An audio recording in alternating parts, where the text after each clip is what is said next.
Good morning, all of you, and welcome to the discussion of rest over questions of yesterday's paper. कल हमने time and work का paper discuss कर रहे थे हम लोग, जो कि कंडक्ट हुआ था, and in that there were 50 questions, जिसमें से फर्स्ट 30 क्वेश्चंस हमने फर्स्ट 3 वीडियोस में डिस्कस कर लिए हैं. Now we are left over with 20 more questions, जो कि हम 2 पार्ट्स में अभी कंप्लीट करेंगे. So let's start our this particular session with question number 31 to 40. तो कल के पेपर का जो 31st क्वेश्चन था उसमें दिया हुआ है कि 3 मैन और 4 वुमेन, मतलब 3 मैन जो है वो 4 वुमेन के बराबर है. तो ऐसे क्वेश्चन में यूजुअली हम मैन को प्रेफरेंस देते हैं. तो लेफ्ट हैंड साइड मेरा रेडी हो गया कि 3 मैन 43 डेज में काम को ख़त्म कर लेंगे, और दूसरे साइड में हमें पूछा गया है 7 man and 5 women will do the same job in how many days. तो देखो, वुमेन को तुमको मैन के फॉर्म में कन्वर्ट करना है. तो अगर 3 मैन 4 वुमेन के बराबर है तो वे एक वुमेन की वैल्यू हो जाएगी 3/4 ऑफ मैन.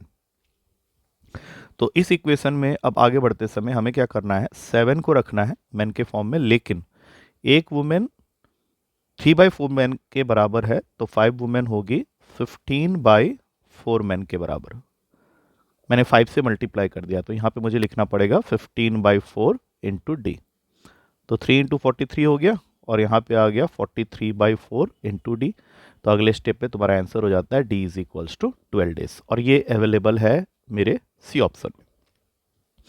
अगला क्वेश्चन है, A and B can do a piece of work in 30 days, B and C can do the same work in 24 days, और C and A can do the same piece of work in 20 days. तो ऐसे question हमने कल के class में किए हैं, लेकिन ये क्वेश्चन थोड़ा सा अलग हो जाता है आगे जाके, क्योंकि इसमें बोला जा रहा है कि they all work together for 10 days when B and C leave. तो सबसे पहले तो हम लोग इनका 1 डे वर्क देख के कंबाइंड वर्क टाइम निकाल लेते हैं. तो ए और बी मिलके एक दिन में 1/30 करेंगे, बी और सी मिलके उसी काम का 1/24 करेंगे, और सी और ए मिलके उसी काम का 1/20 करेंगे. जैसा हमने कल किया था उसी तरह से इसमें अब आगे तीनों को ऐड कर दो. तो हो गया 1/30 प्लस 1/24 प्लस 1/20. तो यहाँ पे आ गया 120 एलसीएम 456, मतलब इन टोटल हो गया 15/120, जिसको काट के बनेगा 1/8. लेकिन ये आया है 2 times of A plus B plus C की वैल्यू, तो हमें तो A plus B plus C चाहिए. तो ये आता है हमारा 1/16. मतलब ए बी सी अगर तीनों मिलके काम करते हैं तो एक दिन में वो काम का 1/16 करते हैं. अब क्वेश्चन में आते हैं, इन तीनों ने मिलके 10 डेज काम किया है, तो 10 डेज के अंदर ए प्लस बी प्लस सी मिलके 10/16 ऑफ द काम, मतलब 5/8 ऑफ द काम ख़त्म कर देंगे. उसके बाद बी एंड सी चले जाते हैं, तो जो रिमेनिंग वर्क है दैट इज़ 3/8, ये करना है ए ने अकेले. तो हमें यहाँ से अभी पहले ये जानना पड़ेगा कि अगर ए अकेले काम करता है तो उसको कितने दिन लगते हैं. तो इसके लिए मैंने कल बताया था, ए अलोन का काम निकालना है तो ए प्लस बी प्लस सी के एक दिन के काम को बी प्लस सी के एक दिन के काम से माइनस करना पड़ेगा. तो ये मुझे ए अलोन की वैल्यू दे देगा. तो वहाँ से हम लोग निकाल सकते हैं कि उसको 3/8 ऑफ द वर्क करने में कितना टाइम लगेगा. तो 1624 का एलसीएम हो गया 48, और यहाँ से मुझे दिख रहा है कि अगर ए अलोन काम करे, ए अलोन अगर काम करे तो उसको पूरा काम करने के लिए 48 डेज लगते हैं. लेकिन उसको करना कितना है, 3/8 ऑफ द वर्क. तो अगर उसको 3/8 ऑफ द वर्क करना है तो 3/8 इंटू 48, दैट मीन्स उसको लगने वाले हैं 18 डेज.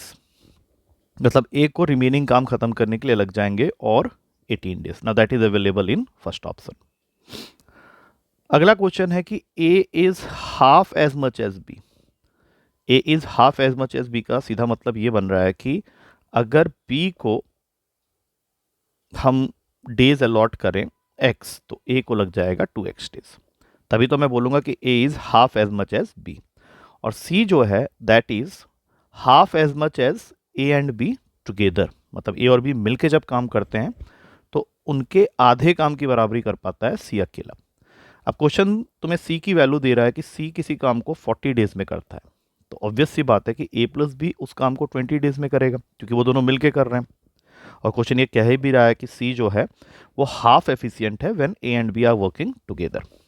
तो ए और बी का कंबाइंड वर्क टाइम मुझे पता चल चुका है, तो मैं सीधा फॉर्मूला में जाऊंगा, T is equals to T1 T2 upon T1 plus T2. इस वैल्यू को T1 बना लो, इस वैल्यू को T2, और ये है तुम्हारा T। तो 20 is equals to 2x into X upon 3x। तो एक x कैंसिल हुआ, एक यहाँ से 10 में ये जाएगा, तो x की वैल्यू आ गई 30।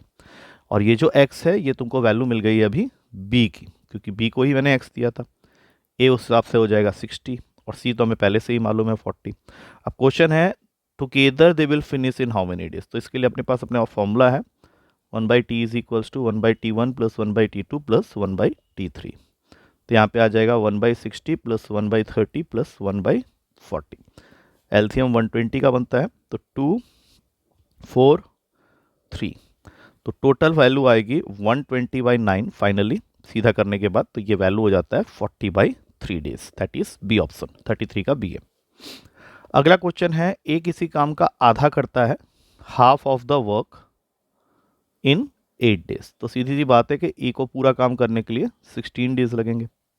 ठीक उसी तरह से बी किसी काम का 1/3 करता है इन 8 डेज। तो बी को पूरा काम करने के लिए 24 डेज लगेंगे। ये तो वेल अंडरस्टूड है। तो अगर मैं इन दोनों को साथ में लगा दूं, तो साथ में लगा दूं तो फिर सीधा फॉर्मूला बन गया T is equals to again T1 T2 upon T1 plus T2। तो T1 बना लो एक एक टाइम को, और B बना लो T2 को। तो 16 into 24 upon 16 plus 24 that is 40। 8 के टेबल में ये 2 और 5 में जाएगा, आंसर आ गया 48/5, और इसको सॉल्व करने पे मिलेगा 9.6 डेज। और 9.6 डेज हमारा अवेलेबल है फर्स्ट ऑप्शन में। So A is the correct answer. अगला क्वेश्चन है, दो टाइपिस्ट हैं of varying skills can do a typing job in 6 minutes if they work together. अब इसमें से एक टाइपिस्ट जो है वो थोड़ा सा फास्ट है, that is he can type alone for 4 minutes, और जो सेकेंड टाइपिस्ट है उसको 6 मिनट्स लगते हैं alone. They would be left with 1/5 of the work whole work. इसका मतलब है कि अगर मैं फर्स्ट टाइपिस्ट से आधा काम कराता हूँ 4 मिनट तक, और फिर सेकंड टाइपिस्ट को देता हूँ 6 मिनट तक काम करने के लिए, तब जाके काम खत्म होता है। और वो भी खत्म नहीं हो रहा है, that they would be left with 1/5 of the whole work. तो इसमें क्या करना है, हम लोग ये मान लेते हैं कि x आवर्स या x मिनट्स लगता है फास्ट टाइपिस्ट को, और y मिनट्स लगता है स्लो टाइपिस्ट को। अब फास्ट कौन है और स्लो कौन है वो तुम्हें पता चल ही रहा है। तो टोटल 6 मिनट में ये दोनों मिलके करते हैं। तो पहला इक्वेशन तो बन गया 1/x plus 1/y equals to 1/6। अब हमने क्या किया है, फर्स्ट टाइपिस्ट से 4 मिनट तक काम कराया है, तो 4/x काम वो कर लेगा, और दूसरे टाइपिस्ट से उसके बाद काम करने के लिए बोला है 6 मिनट तक, तो 6/y। तब जाके जो काम खत्म हो रहा है दैट इज 1 माइनस 1/5, क्योंकि 1/5 अभी भी बच रहा है। They would be left with 1/5 of the whole work. इसका मतलब खत्म कितना हुआ, 4/5। तो अब ये दो इक्वेशन है, तुम इसको अपने लीनियर इक्वेशन के कंसेप्ट से सॉल्व कर सकते हो, और हमें चाहिए स्लो वाले का, तो वो वैल्यू आ जाएगी 15 मिनट्स। तो that is available in B option. Solve करने का तरीका आई होप सबको मालूम होगा। 1/x को ए ले लो, 1/y को बी ले लो। तो पहला इक्वेशन बन गया a plus B equals to 1/6, और ये दूसरा बन जाएगा 4a plus 6b is equals to 4/5। तो इसको सॉल्व करके you can get the value of y। अगला क्वेश्चन है, a alone can do a piece of work for ₹300 in 6 days, but by engaging an assistant the work is completed in 4 days। तो तुमको ये बताना है कि इस 300 रुपये का कितना शेयर असिस्टेंट को मिलेगा। तो सीधी सी बात है, ए किसी काम को 6 दिन में करता है, बी मान लेते हैं दूसरे वाले को जो कि उसका असिस्टेंट है, उसका मुझे पता नहीं, बट उसकी मदद से इन्होंने काम को 4 दिन में ख़त्म कर दिया, ये पता है। तो इसको सॉल्व करते हैं इक्वेशन को। तो यहाँ से 4/b की वैल्यू आ गई 1/3, और b को लग जाएंगे 12 डेज। मतलब जो काम a 6 दिन में करता है, b उसी काम को करेगा 12 दिन में। तो रेशियो मारने की जब बात आएगी तो ठीक उल्टा हो जाएगा।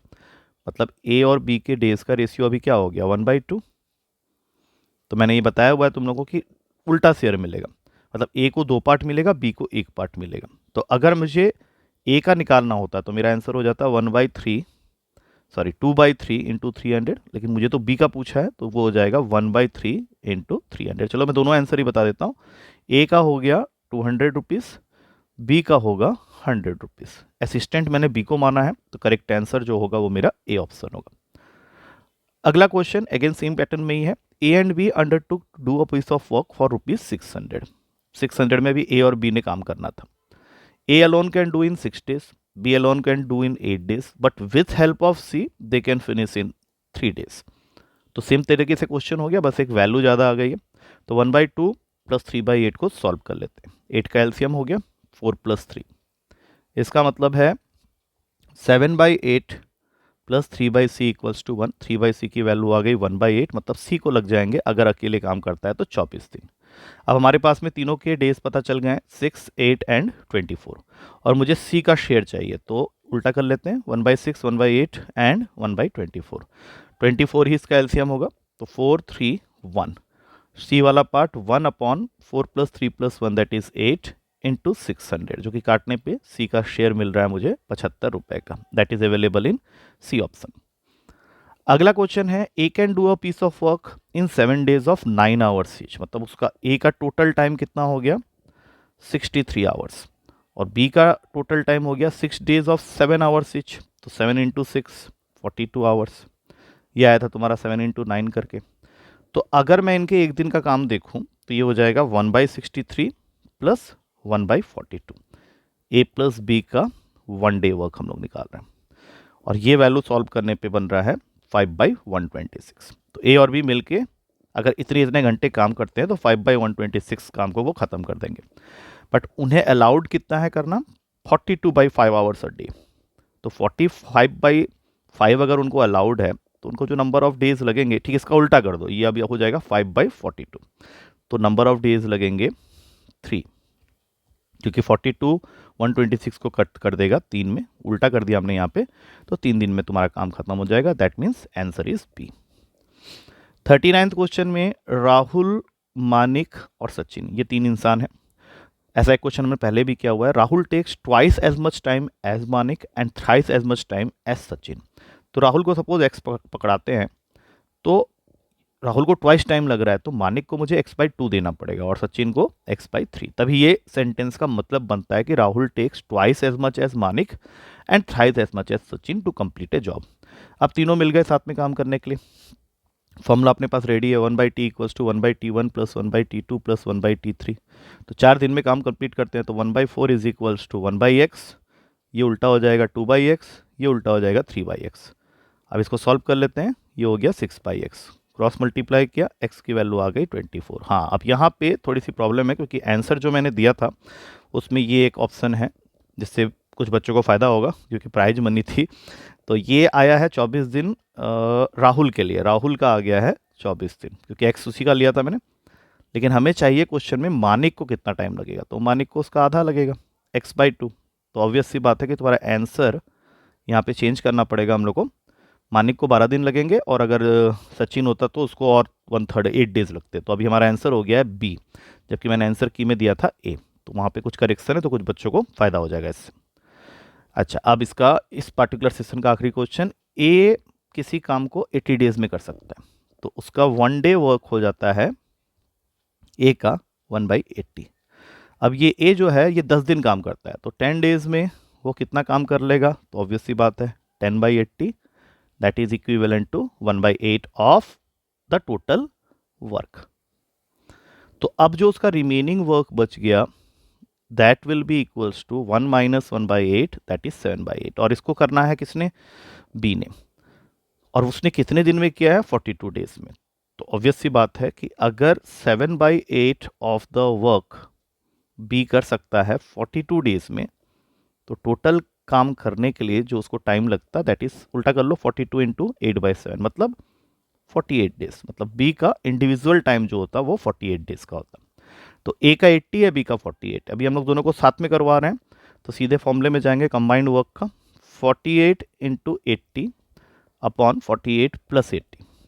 अब इसमें 16 के टेबल में चलते हैं, 15 8 और ये इसको काट देगा 6 में. तो टोटल टाइम जो लग जाएगा वो हो जाएगा 30 days, and that is available in B option. ठीक है, इसको मैं पहले अपलोड करता हूँ, फिर लास्ट इसका सेशन होगा 41 से 50, वही मैं अभी डाल देता हूँ 10 मिनट के अंदर. ठीक है, चलो.